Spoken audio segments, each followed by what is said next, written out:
Good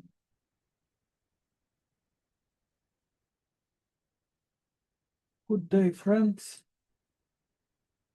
Доброго дня, друзі.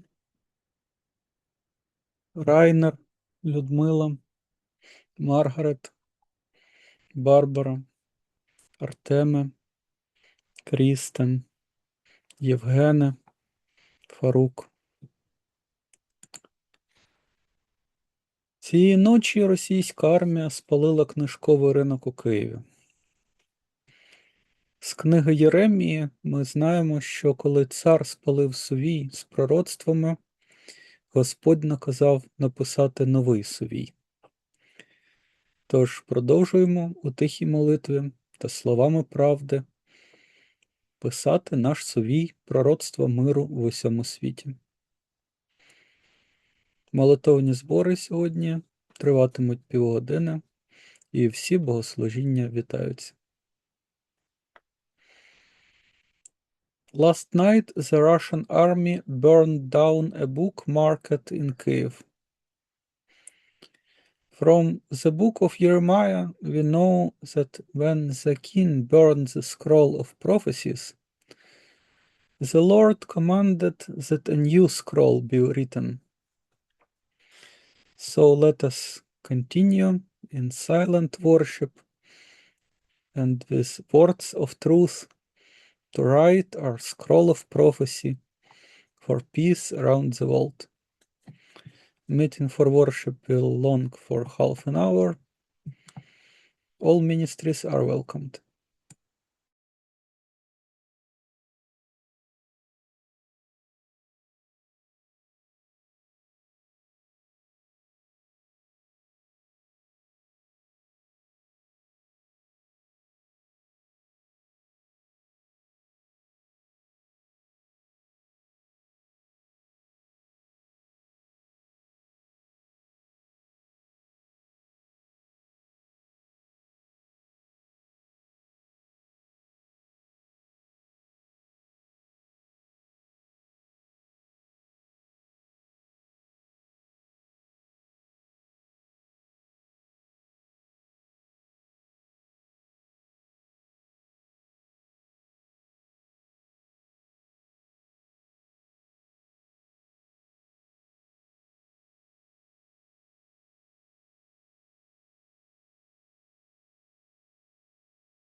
Друзі, так боляче дивитися на приготування до посилення війни,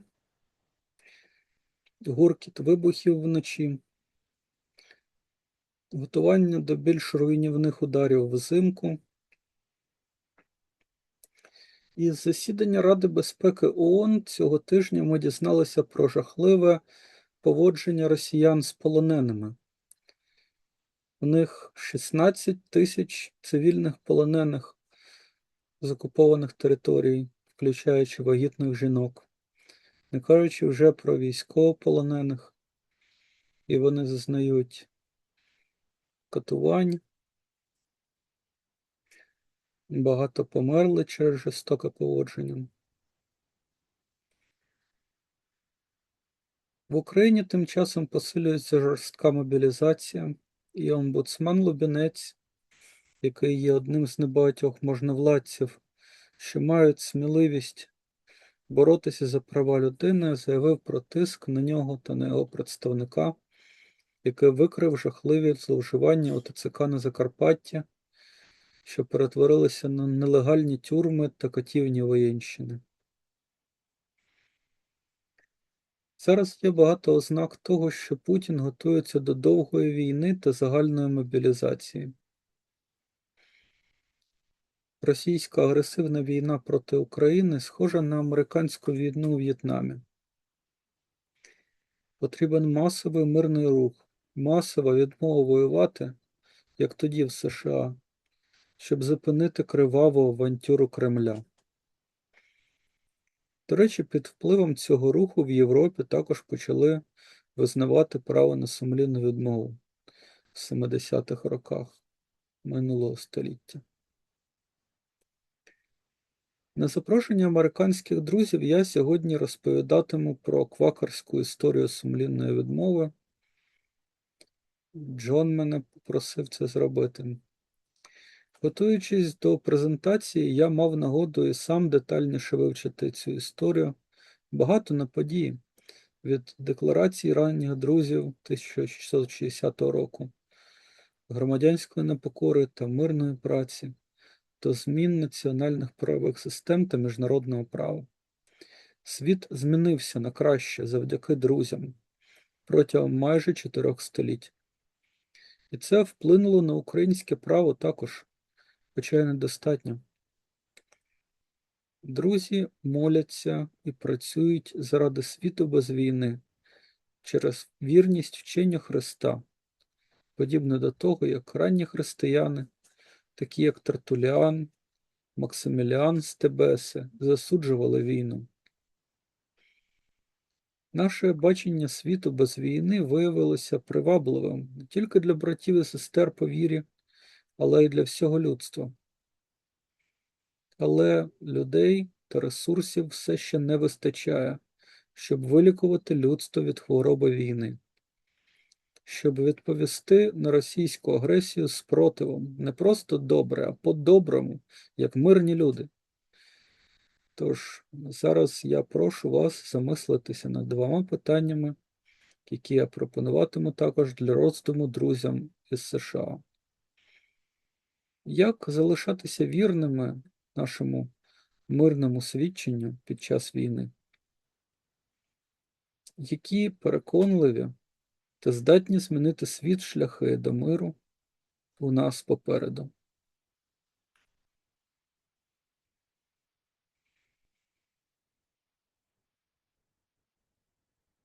Friends, it is so painful to watch the preparations for the escalation of war, the rumble of explosions at night, and preparations for even more devastating strikes in winter.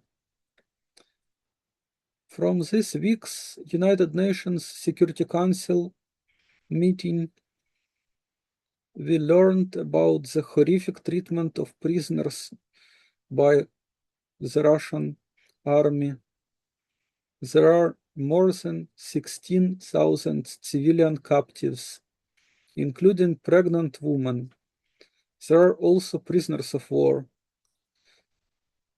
They are held without visits of international Committee of Red Cross.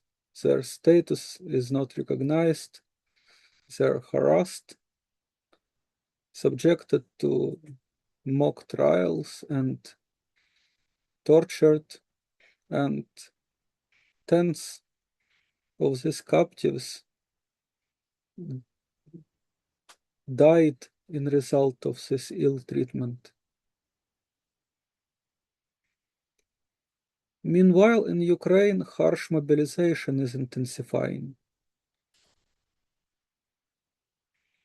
And Ombudsman Lubinets, one of the few officials with the courage to criticize human rights violations, stated that pressure is being exerted on him and his representative, who exposed terrible abuses at the territorial recruitment centers in the Carpathia, turned into illegal prisons and military torture chambers. Right now, there are many signs that Putin is preparing for a lone war and general mobilization. Russia's aggressive war against Ukraine resembles the American war in Vietnam. A mass peace movement and mass refusal to fight, just like in the United States back then, are needed to stop the Kremlin's bloody gamble with death. In that time, in 1970s, under the influence of this peace movement, European countries also began to recognize the right to conscientious objection. At the invitation of American friends of John River, today I will be speaking about the Quaker history of conscientious objection in one of American meetings. While preparing to give this presentation, I had the opportunity to study this rich history in greater detail.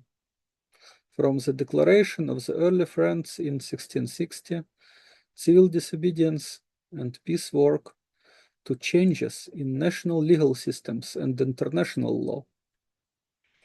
The world has changed for better, thanks to Friends, thanks to this quiet, persistent work over nearly 4 centuries. And this also influenced Ukrainian law as well, though not sufficiently yet. Friends pray and work for a world without war, out of faithfulness to the teachings of Christ, to inward light, much like early Christians such as Tertullian and Maximilian of Tebessa. Tertullian wrote anti-war treatises. Maximilian of Tebessa refused to fight in Roman army. Early Christians condemned war and lived for love of Christ. Our vision of a world without war has proven appealing not only to brothers and sisters in faith, but to all of humanity.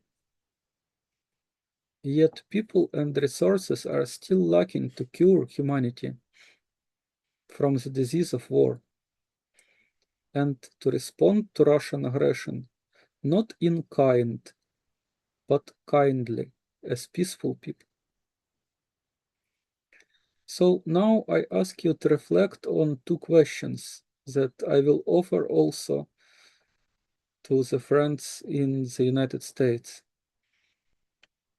How can we remain faithful to our peace testimony during wartime? And what convincing, transformative path to peace lie ahead of us?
Friends, I will read messages and ministries from the chat.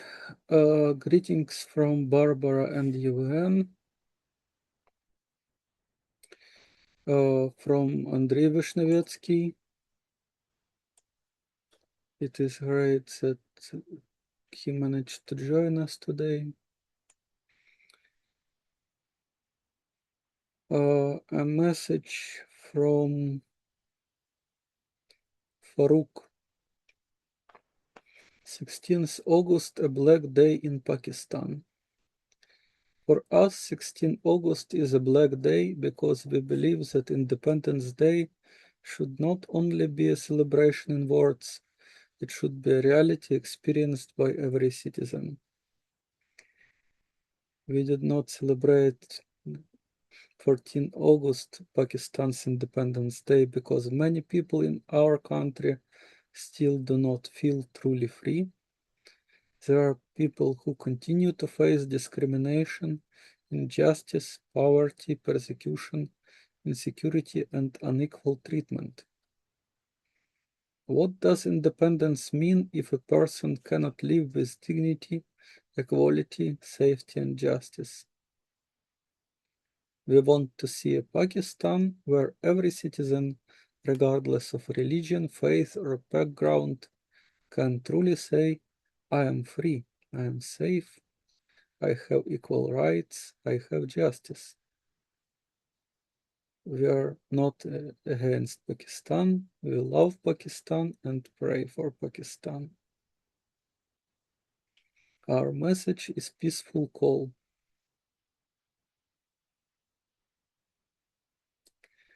There is a question from Rainer regarding Russia.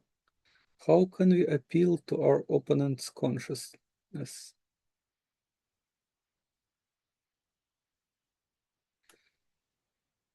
And there is a ministry from Margaret in Manhattan, New York City. From faith and practice.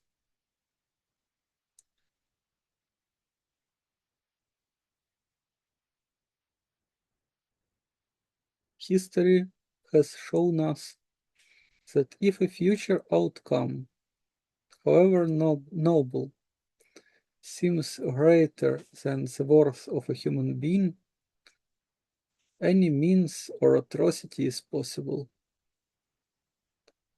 Nonviolence teaches us the realization that the means determine the ends. If the means is peace, then the end will be lasting peace.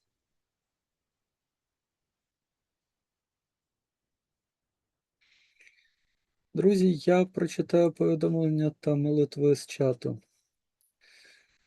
Привітання від Барбари та Євгена. Радий бачити привітання від Артема. На жаль, він зміг до нас приєднатися дуже ненадовго.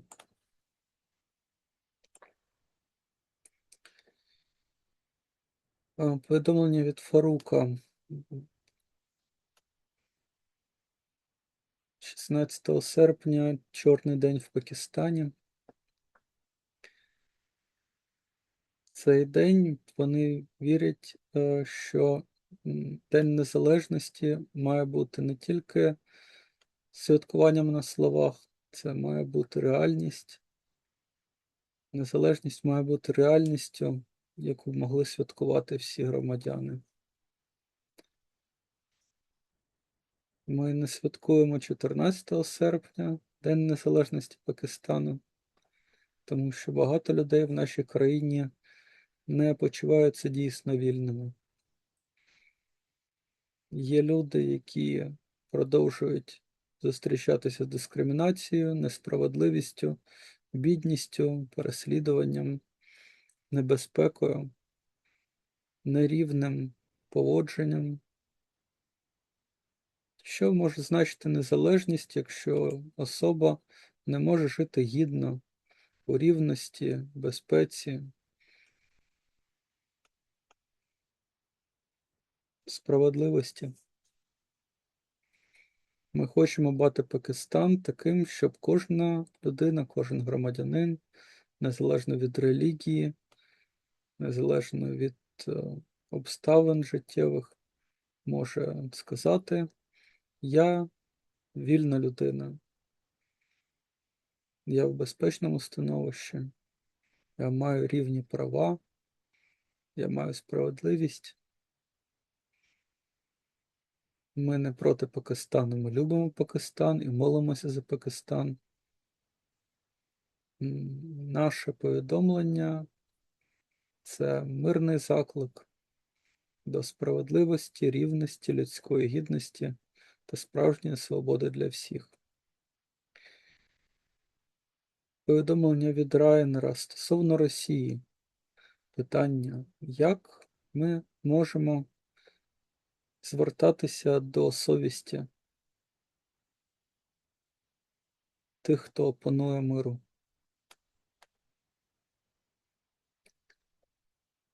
І богослужіння Маргарет з Манхеттена, з Нью-Йорка, з віри і практики. Історія неодноразово показувала, що якщо прагнуть певних цілей в майбутньому, навіть дуже шляхетних, але якщо комусь здається, що ці цілі значить більше, ніж цінність людського життя, людської особи, можуть статися великі жорстокості і порушення негідні людяності. Ненасильство вчить нас розумінню того, що засоби визначають ціль та результати нашої діяльності. Якщо це мирні засоби, тоді і результат буде тривалий мир.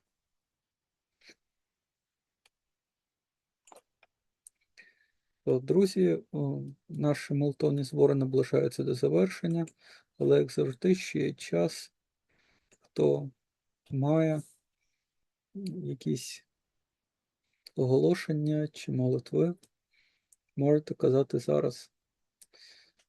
І також я прошу тримати у світлі мене та мою маму Людмилу.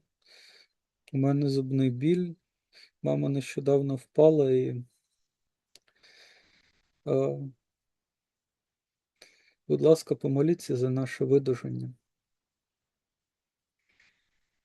Friends, our meeting for worship is close to end, yet ministries announcements are still possible and welcomed.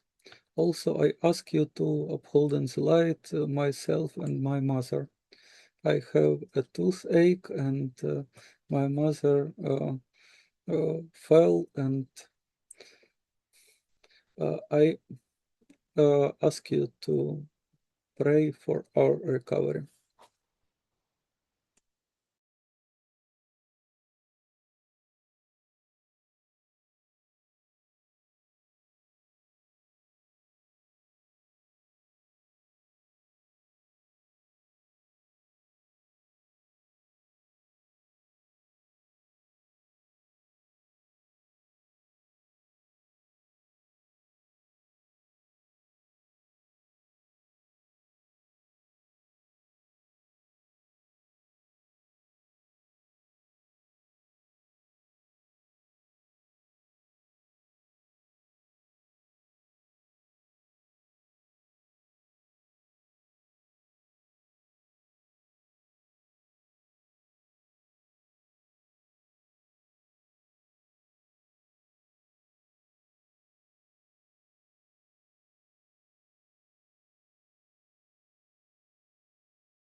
Дякую, друзі.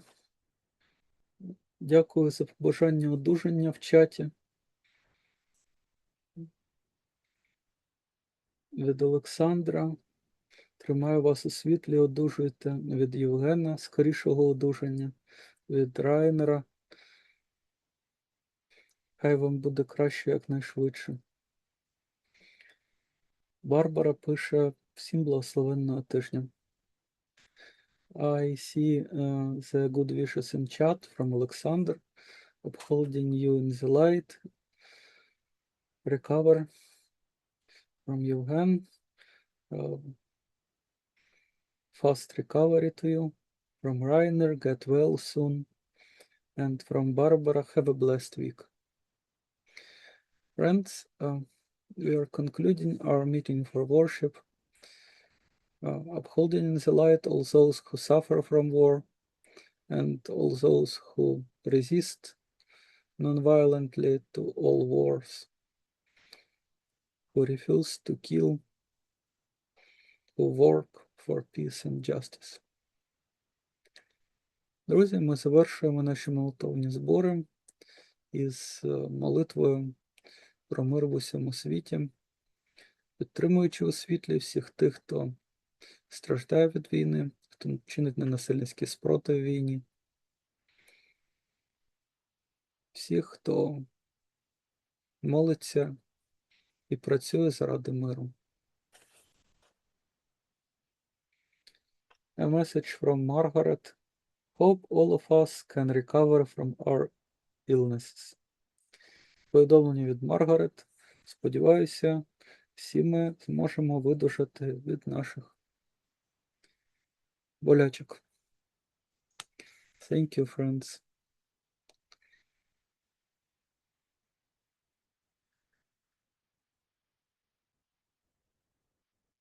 So, if there is any after worship reflections you could share, exchange, or we are saying goodbye.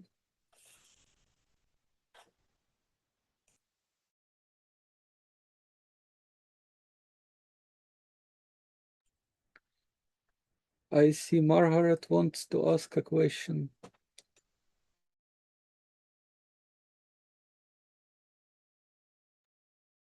I guess you can hear me, right?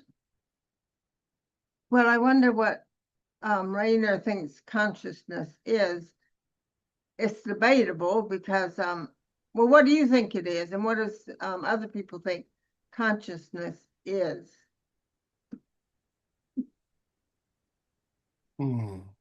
Margaret, sorry, I don't really understand your question. Well, consciousness, that's what you said. You know that word? Consciousness of Putin, you were saying, how can we affect his consciousness? But what do you mean by consciousness? His behavior I is understand. thought. No, I understand. Okay. Yeah, okay. My English is not not sufficient.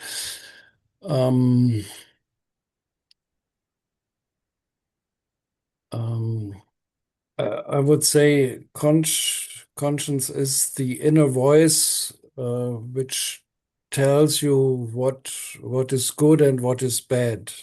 So not in the medical meaning of consciousness. Yeah. Yes, I concur. I also perceive conscience as this voice of truth inside. Yeah, that's what I mean. Yeah. And it is nurtured. It is developed with growth, with experience. I mean, some feeling of truth everyone have, but the more you are learning to do and to study good things, the more developed your conscience is. Now I will say it in Ukrainian. Маргарет спитала, що Райнер розуміє під совістю. Райнер сказав, що совість – це не просто свідомість в медичному розумінні, тобто людина у свідомості чи ні. Совість – це внутрішній голос, який дозволяє нам розрізняти добро і зло. І я додав, погоджуючись з цим, що я також розумію совість як це внутрішнє світло, яке допомагає нам бути кращими. І важливо, що совість навчається з досвідом. Звичайно, кожна людина має якесь інтуїтивне розуміння, що добре, що погано. Але коли ми вчимося чинити добре і здобуваємо добрі знання, наша совість стає краще навченою і краще радить нам, як жити добре. Margaret, do you want to say something? Well, I know your tooth hurts, so you don't have to talk. What is But- conscience to you? Oh, well, I want to ask Serena a question first, and I'll tell you what. Well, I don't have to tell you what I think, but see, he had to deal with Hitler, I think. And how do you think they changed his consciousness? Or did he ever change? Who knows? I don't know what Germans think about Hitler and his consciousness. We have to choose another word, a German word for consciousness, so Ray don't know. I don't know what it is. German word for consciousness is Gewissen. Oh, wow, thank you. Das Gewissen.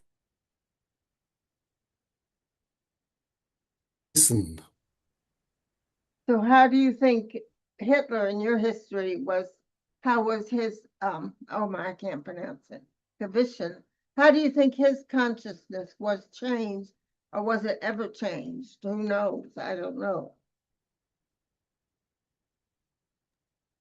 I don't know for Hitler, but a few days ago I saw on television, I watched on television a documentary of conscience of American presidents, US presidents in the past, let's say 40 years. And that was very, very enlightening for me. Unfortunately, the documentary is no longer available on Mediathek, but it was a documentary of 2 hours, and I was really understanding and learning a lot about these questions of consciousness or conscience of American presidents and the weakness of conscience.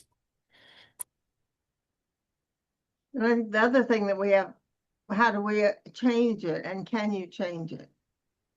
I don't know the word for change. Some of those words I should remember, but I don't know the word for change, and so that he will think differently and stop the killing.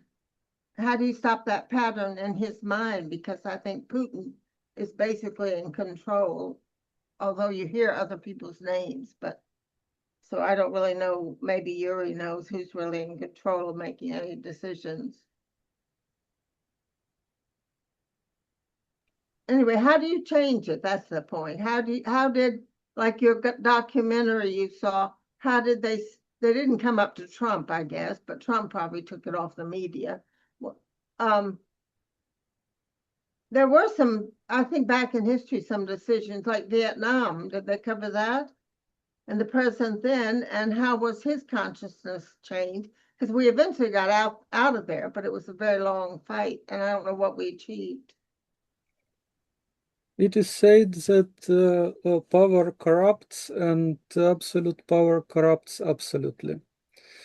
Such people as Putin and Hitler are so corrupted, their policies are so wrong, because there are no moral checks to their power. And they could delude themselves that they have absolute power, and everybody fear to say to them the truth. Sometimes people try, but system of repressions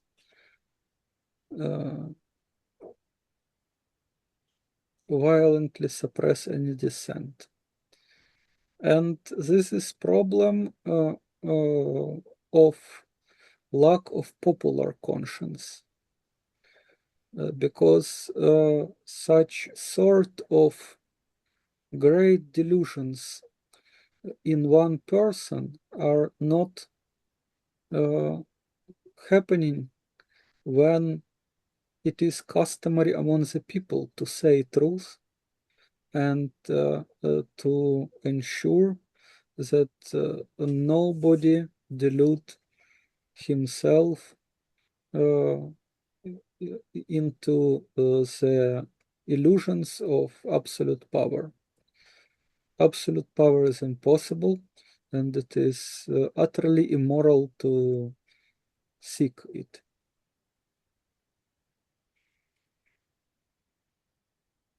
So it is, of course, possible to seek ways to influence such evildoers as Putin and Trump by truth-telling and hoping that understanding of truth will at least a bit change their ways.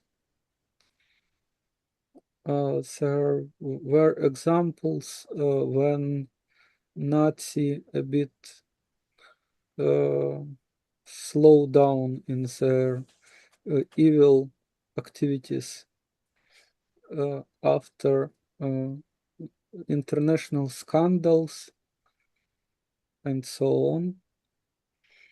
But the most important thing is to help the people to awaken. And when the conscience of people is awakened, the moral corruption of one person in power became less significant, because people don't obey evil orders. And also it could influence them because they're realists, they are ambitious, they have serious corruption in their thinking. But when people stop to obey their orders, they lose power, and the only thing which could awake their conscience is losing power, losing control.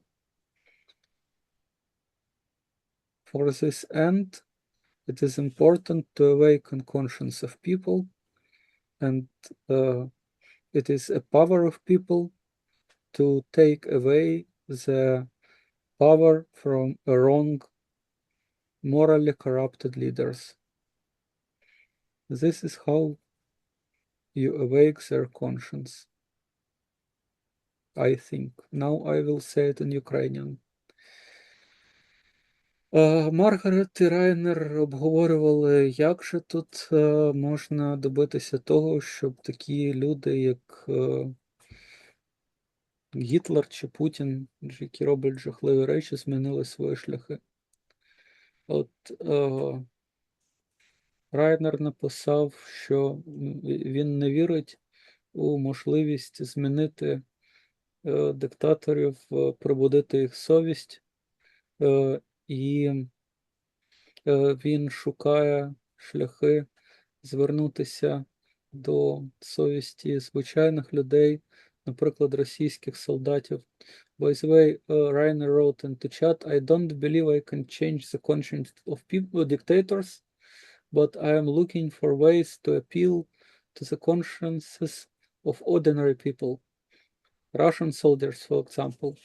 Indeed, when Russian soldiers stop to fight for Putin, it would be important step to peace.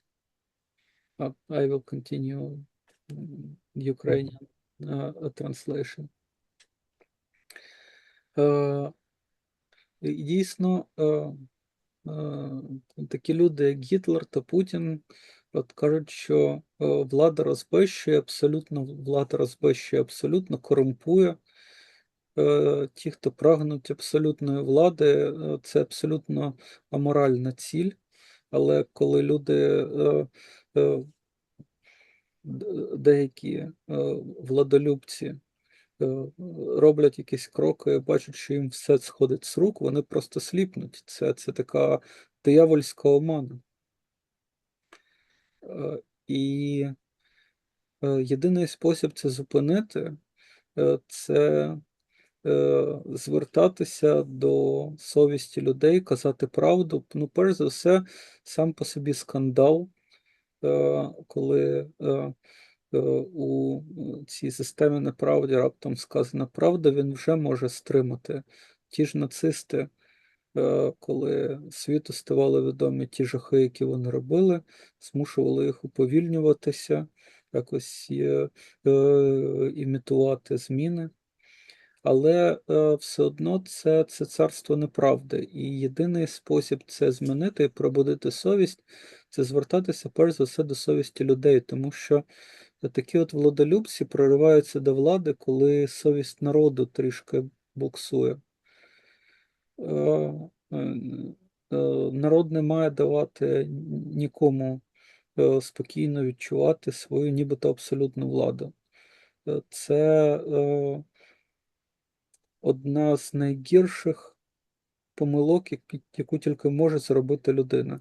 Що я буду робити, що хочу, будь-які жорстокості, мені все зійде з рук.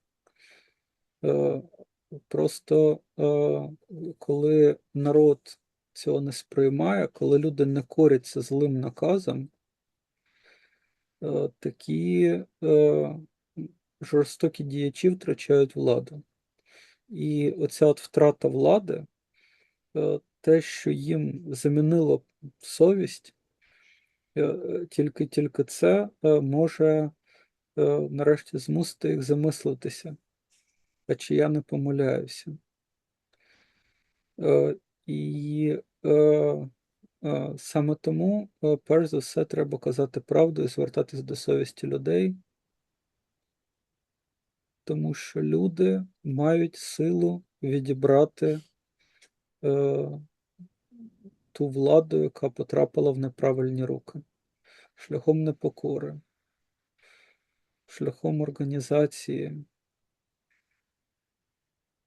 коли люди збираються і діють у мирних рухах. Я думаю, такий шлях, і правильно Райнер сказав, що такий шлях пробудити совість.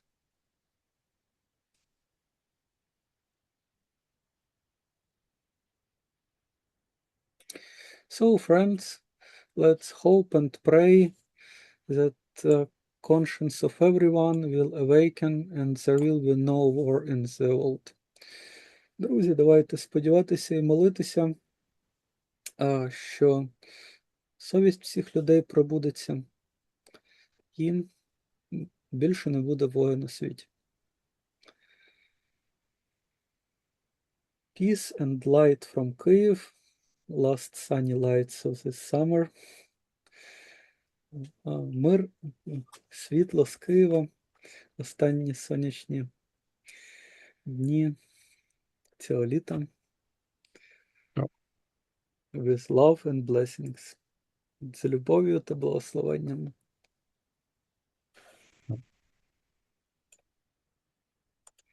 Goodbye, friends. До побачення.